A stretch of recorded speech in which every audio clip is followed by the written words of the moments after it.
Most non-conformity systems are just obligations built to satisfy audits, not fix problems. In this series, we're doing it differently. Welcome back. In our previous two videos, we introduced a 14-step lean NC car process designed to drive real improvement, not just documentation. Today, we begin walking through this process step by step, starting with how to efficiently document the event and use the process for meaningful analysis. Before we get started, please subscribe so you'll be the first to catch the next videos in this series. Let's dive in. Our NC car tool isn't a form, it's a workflow. It includes several unconventional but essential features.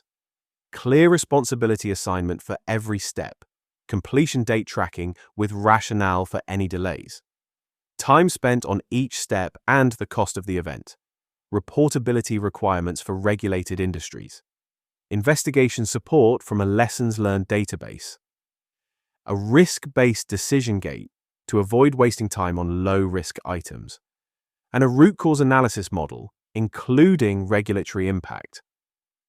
The process starts with a general event description, such as the record number, the employee responsible for this section, the due date, and the event date.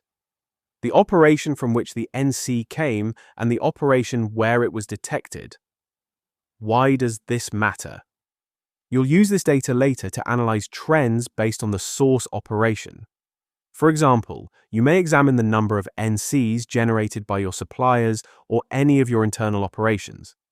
Next, we document the affected part, batch number or serial number. Then we describe the non-conformity itself, what failed and which requirement it violated. We automatically enable access to the lessons learned database when we document the non-conformity failure mode using a standard drop-down list. Using the failure mode lets us compare this issue with similar past events for investigation.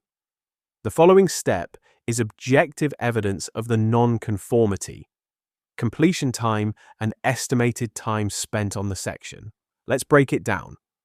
If the section is completed on time, enter the completion date and who finalizes the step. If we miss the target date, we need to take extra action to document why. This part references the original due date, reason, description of the delay, and the new target date. Timely response to non-conformities is more than a metric, it's a credibility factor. Delay trends tell you where your QMS is weak.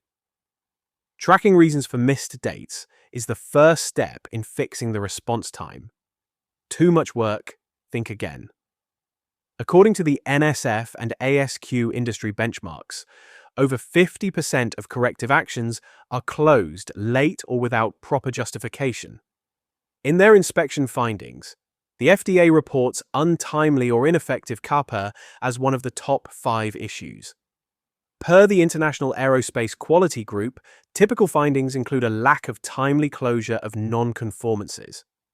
So, there is a good reason to track non-conformity closure times. Finally, we want to know how much time we spent completing this stage. This number will ultimately give us the cost of the non-conformity based on our employee productivity. This is all the time we have today, folks. In the following videos, we will continue examining our NC car tool to make your system effective and efficient. Let's summarize what we covered in this video. Document general NC information. Who is responsible, by when, operations involved, and part identification. Document non-conformity, related requirements, and evidence. Do not shy from admitting missed target dates. You will benefit from understanding why. Use a standard drop-down list to characterize reasons for delays. You can download a free PDF copy of this NC car workflow using the link below. As always, check out our other free resources. If you like this video, please subscribe, repost, and like. Your support helps us promote our Lean project. Thank you, and until next time.